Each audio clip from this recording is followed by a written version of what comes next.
Thank you for finding the time to listen. I see many members absent, unfortunately. I thought this would be a great opportunity to share first-hand experience, and most importantly, I'm nothing but eyewitness. And it looks like many people want to decide on behalf of the children in the Middle East without listening to the children, without listening to a child of that conflict. It's not important to have someone who have lived it, to provide first-hand experience and information, so when they make their decisions on our behalf, on behalf of the children in the Middle East, they don't make mistake. For example, by funding criminals for decades from the public money that has been advancing terrorism and chaos that brought us to this low point of destruction and barbarism.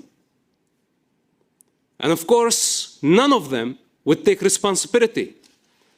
They want to sit in comfort and decide on behalf of this generation and the next generations. It's not important for them to come and take a seat for half an hour and listen. But what can we do? This is part of this war, a war of narratives. And there is only one truth. But many have been compromised by the Qatari money, and yes, by the Qatari money, the Arab oil money, the Muslim money. And they have been serving many masters. When they serve many masters, this means that they have no truth.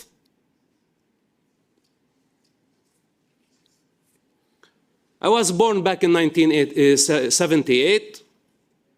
I was only 10 years old when the first Palestinian Intifada started. My father was one of the founders of Hamas. And my family taught me that I was Palestinian. But they never said why I was Palestinian. Like today, millions of people believe to be Palestinians as an ethnic group, but in reality, they are not. And we have tens of millions around the world who say free Palestine, while in reality, Palestine never existed, except as a colonial entity against the indigenous of the land.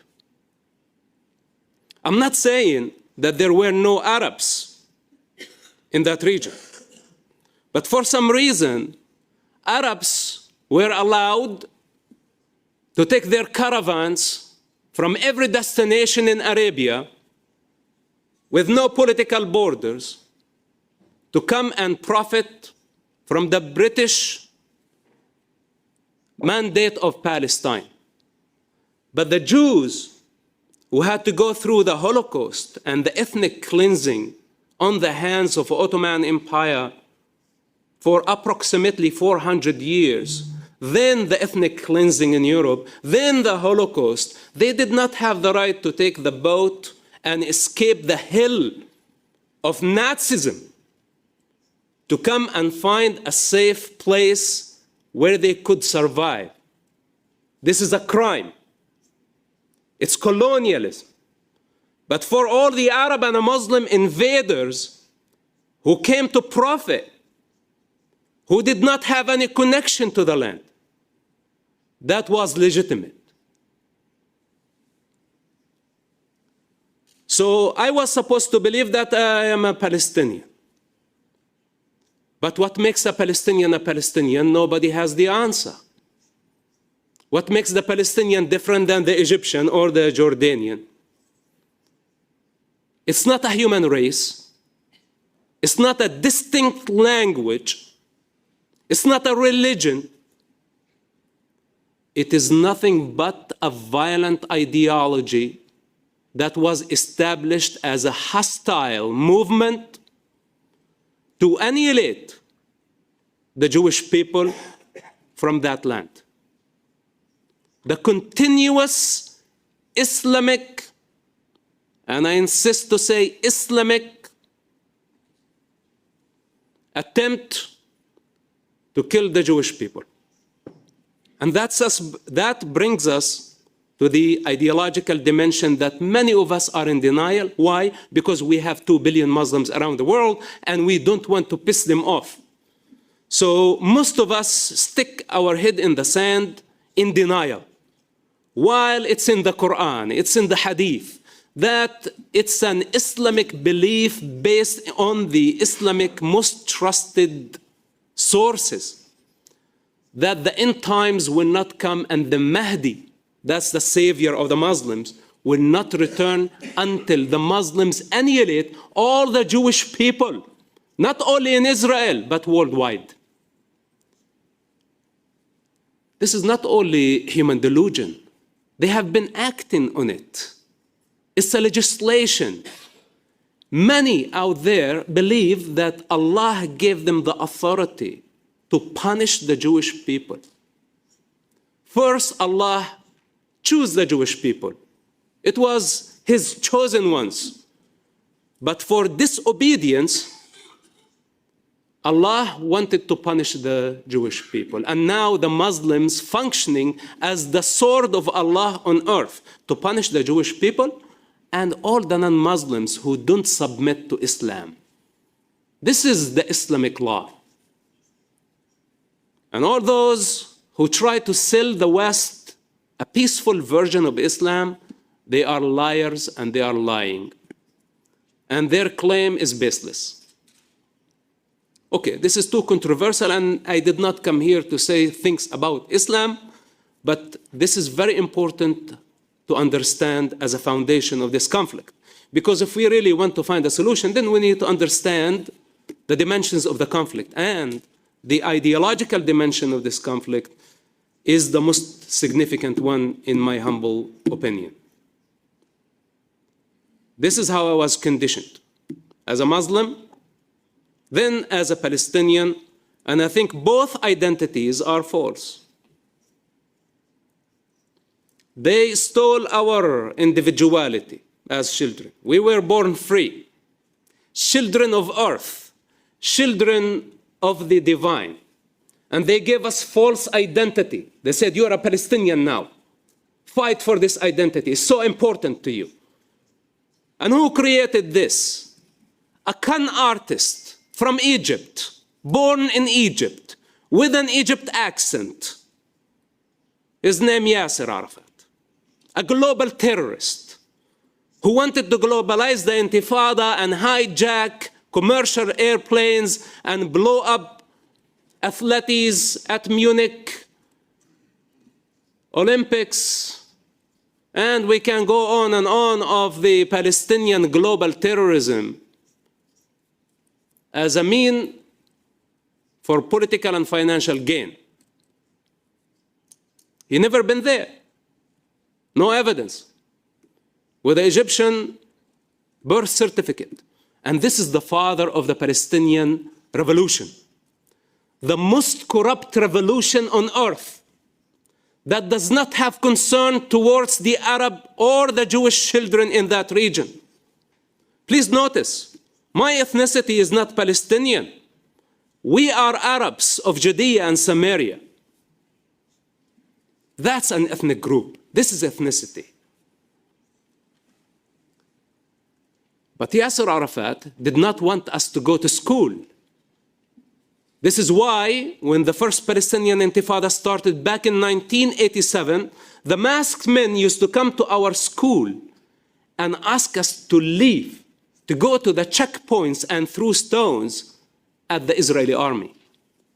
Because for Yasser Arafat, it was very clever to pay a handful of masked men, we didn't know who they were, to come to school and send children to the checkpoints to get shot, or at least to confront an Israeli tank with a rock.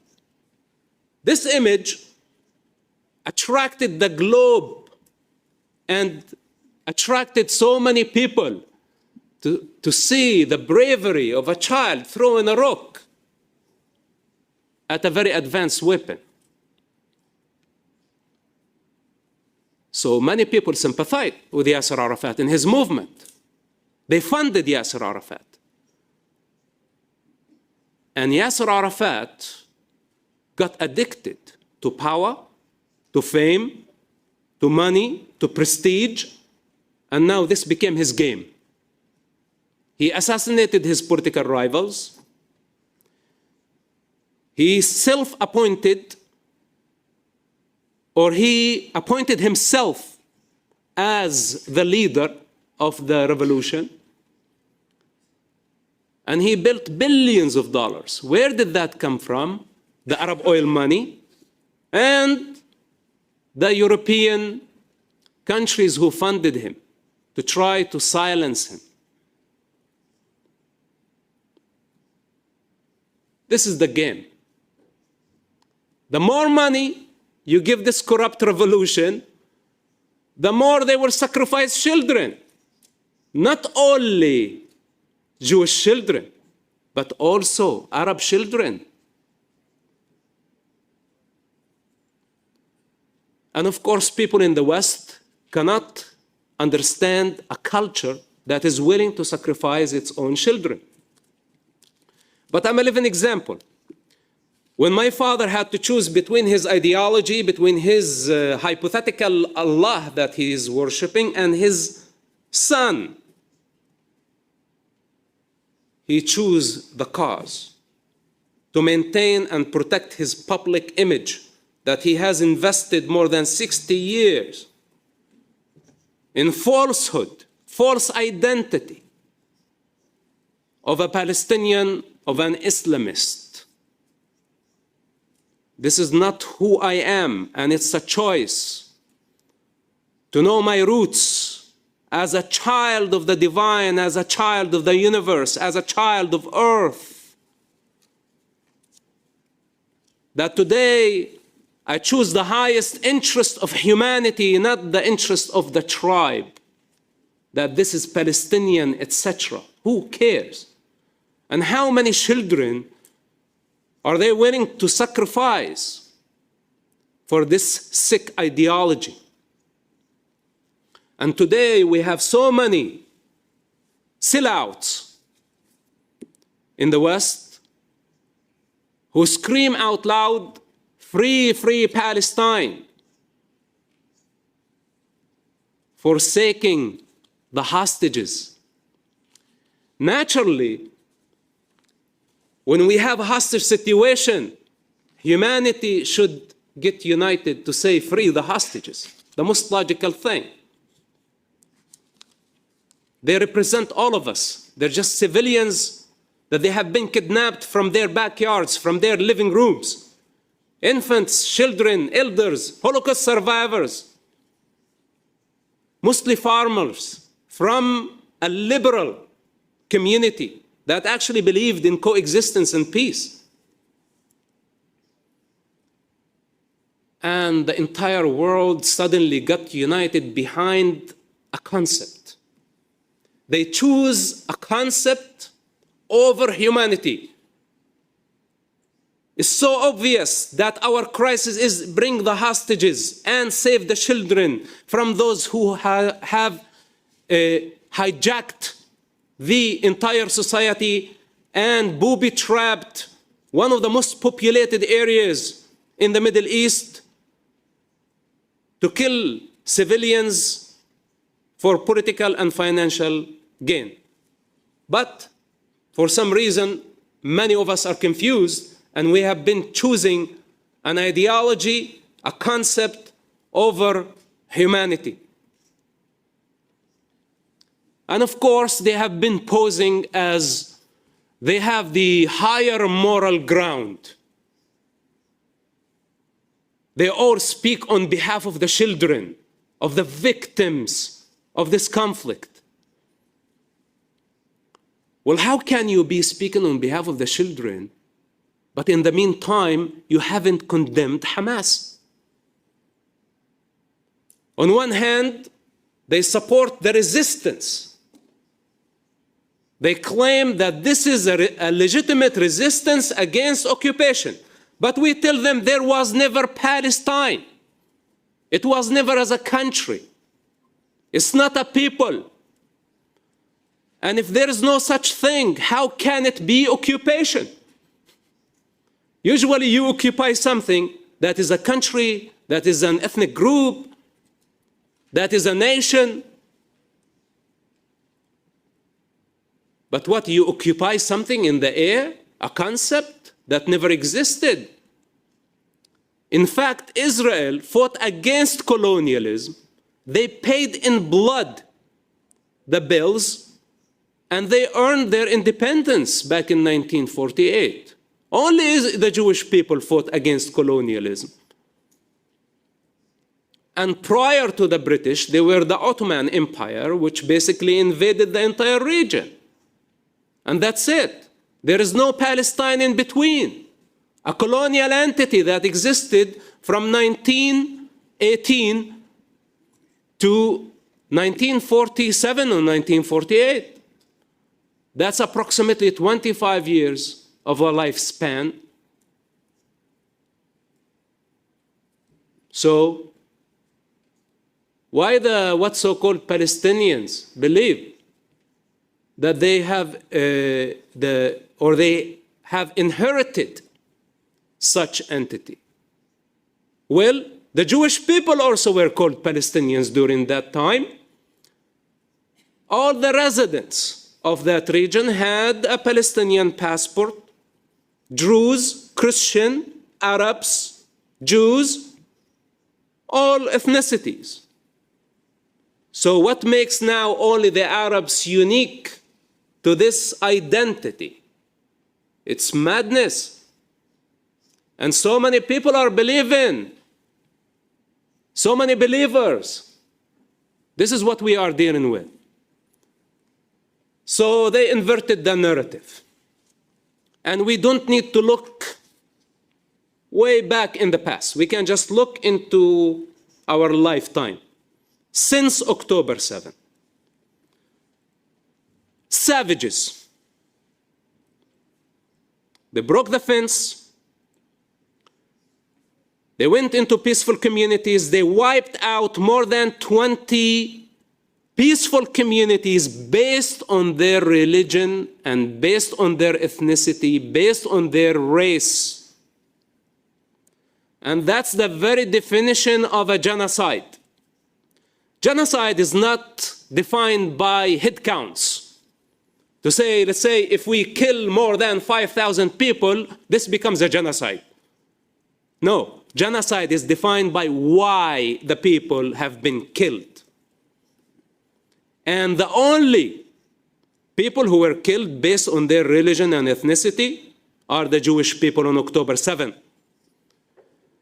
The victims in Gaza, they are not being killed because of their religious or ethnic background.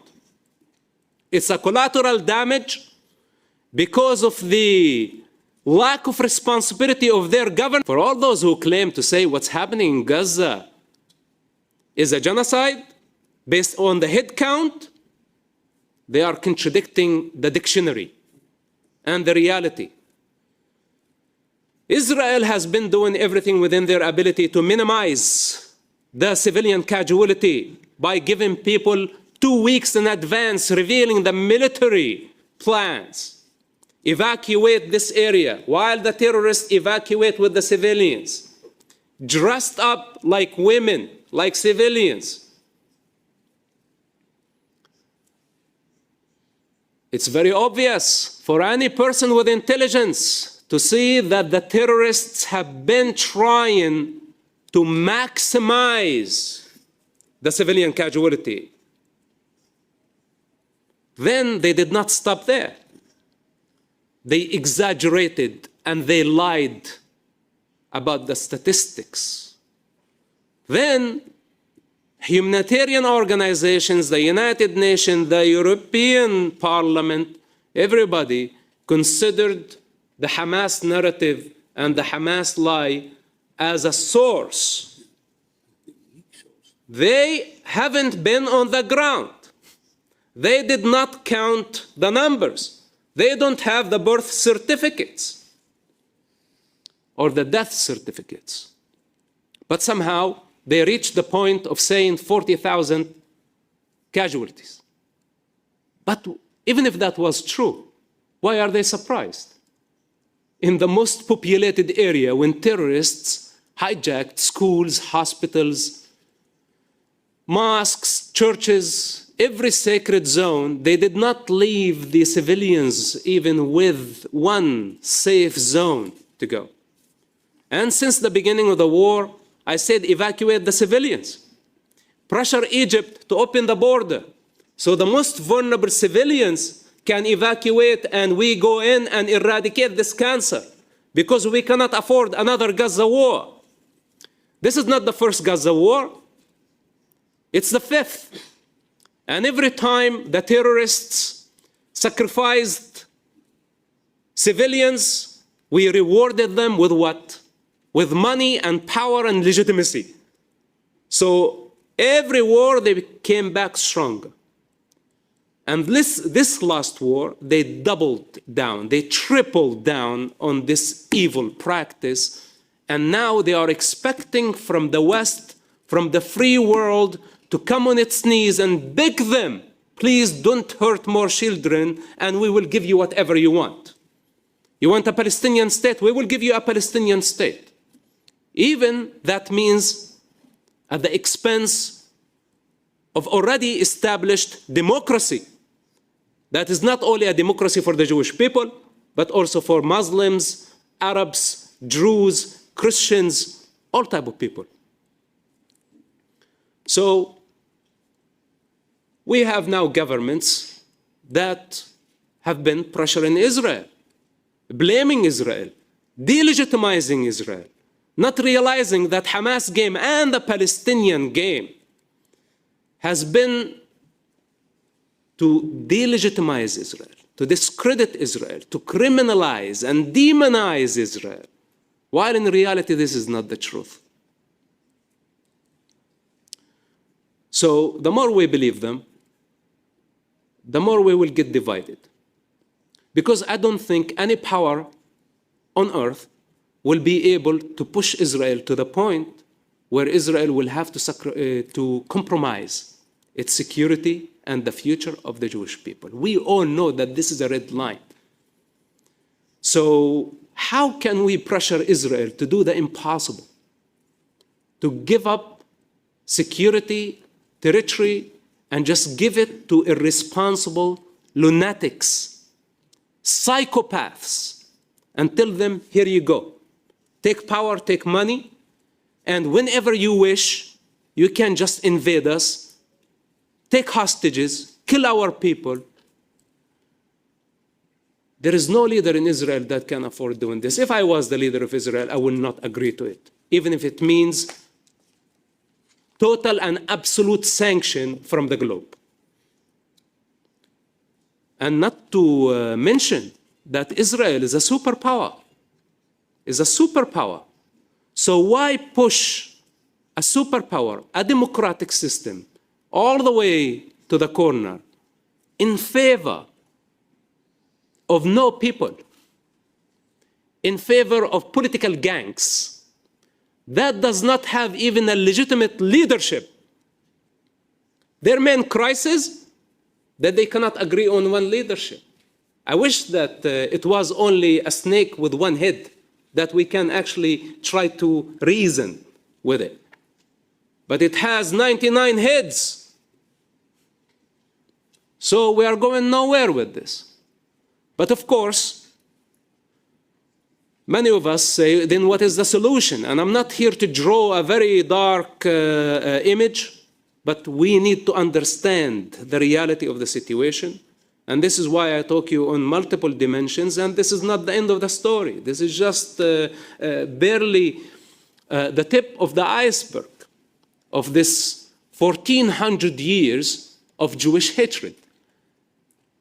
And I think as long as Allah is a legitimate authority, and as long as Allah wants the Jews killed, then there are going to be a bunch of people out there going after the Jewish people. And if we, as Christians, Buddhists, Hindus, atheists, the rest of the world, if we don't get united, realizing that we have a religious majority that has been determined to annihilate a religious minority, if we don't understand that this is the actual situation, then they will take advantage of all of us. If we allow them to kill the Jewish people today, tomorrow they will have another problem. Maybe the next time it's not Palestine, it could be Andalusia. Because also Andalusia is a Muslim land according to Islamic law, and the Muslims are required to fight until they liberate this Islamic territory. Every mosque around the world is an Islamic land.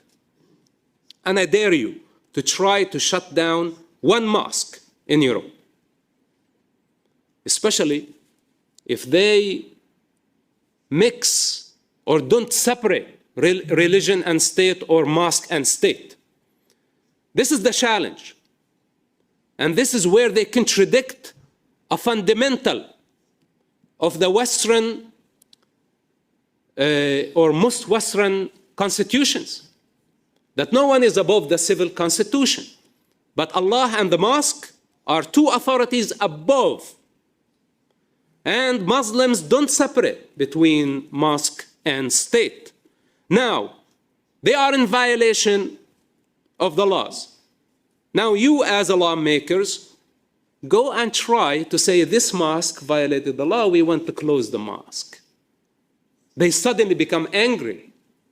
They have a cause. And they could turn violent. And they could all get unified behind their angry cause, the same way we see them angry on the streets for Palestine, non-existential. Even to the degree when there is some idiot on the street burning a Quran, they go against the entire nation, against the government, against the diplomats worldwide, boycotting and sanctioning and protesting. And you try to tell them this was just an individual. It's his responsibility, it's not the responsibility of the entire people of the country. But they insist on violence by the means of sword and by the means of intimidation. This is the Islamic approach. I know that I'm taking lots of time. I'm trying to conclude. Thank you for your patience.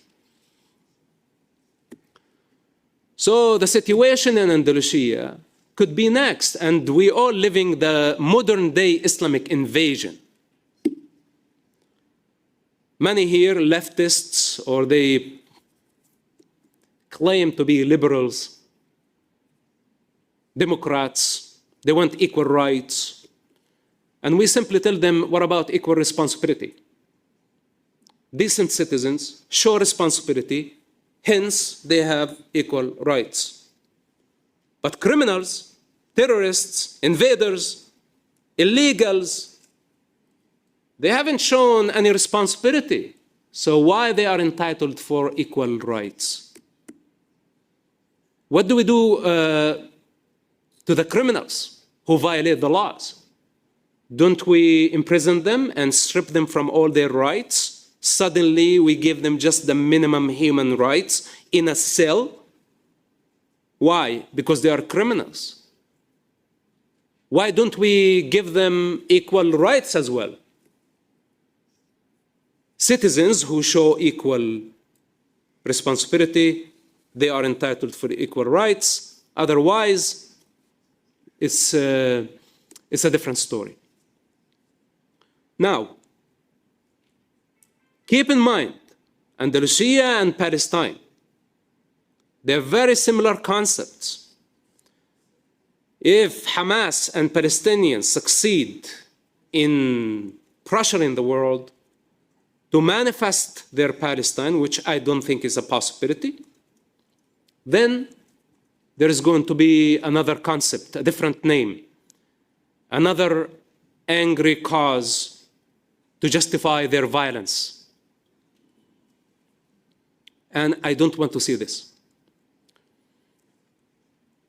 I say it's their freedom to be Muslims, but keep Islam in Mecca. Keep the mosque in Mecca. Here in the West, I don't want to see the West turning into an Islamic continent. I love diversity. When I come to Europe, I want to feel that it's Europe. And if those who really admire Mecca and worship in the stone, then why don't they just migrate to Mecca? Stay there, where no women rights. Their society does not give women any rights. They are property. And when you cancel half the society, what is a society without women? You kill all the creativity. Then there is sexual repression, and the sexual repression will automatically lead to violence, to terrorism. And this is the psychological connection. Then they are attracted to come to the West. Why? Because they see freedom. Women are free. Hence, the society is free and more healthy. So they come attracted to the freedoms. But then suddenly, they want to turn it into Mecca, where non-Muslims are not allowed to enter the city. I don't want to say, where is their tolerance? Where are the temples? Where are the synagogues? Where are the churches that are in Mecca? But this is too much. Let's say we don't want to give them big responsibility or a big task to manifest. At least we say, why don't you allow the non-Muslims enter the city of Mecca? The signs are so huge on the entrance of Mecca, say Muslims and non-Muslims, two free ways. This is their approach. This is their tolerance. Got it.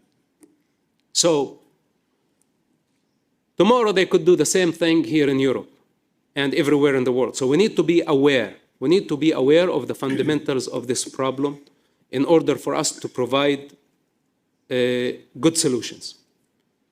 If they want to worship in the mosque, this is okay, but they must separate mosque and state. If they want to worship, they have the freedom for worship, but we don't want to see gatherings, political gatherings by the name of Islam, praying in the thousands, making political statement. They are in violation, immediately in violation. If they want to worship, close your door. It's your devotion. It's your relationship between you and your God, between you and your Allah. I don't have a problem with that. But don't intimidate the people with your prayer. And I conclude that there could be a solution similar to the Vatican. You know, the Vatican does not have borders, and it's a very powerful state. Does not have big army. They don't need big guns.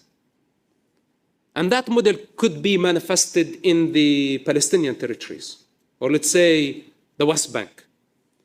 That instead of the European Union investing its money in gangs, in corrupt politicians who have been against the interest of the children, against the people, and against the future of this generation and the next generations, we should invest our money in education. It must be conditional. We can invest in economy, and we can improve the life of this generation, that we invest directly in the people. And we don't want, in the near future, any Palestinian state. The children don't care for a political entity. They don't care what they need. They need a peaceful environment They need a responsible leadership that does not abuse them or indoctrinate them. And as long as we continue to fail the children in favor of these criminals, the Middle East conflict will continue forever. And I think all the attempts to try to pressure Israel to give up its security and its freedoms for such political gangs, this is not going to help the situation either. Thank you for your patience. Thank you for giving me this podium. I appreciate you, and I hope that we together can create the change. Thank you. Thanks for watching. Drop a comment below. Don't forget to like, share, and hit subscribe to stay updated with our latest content. Until next time, stay informed and inspired. This is Djabnik signing off.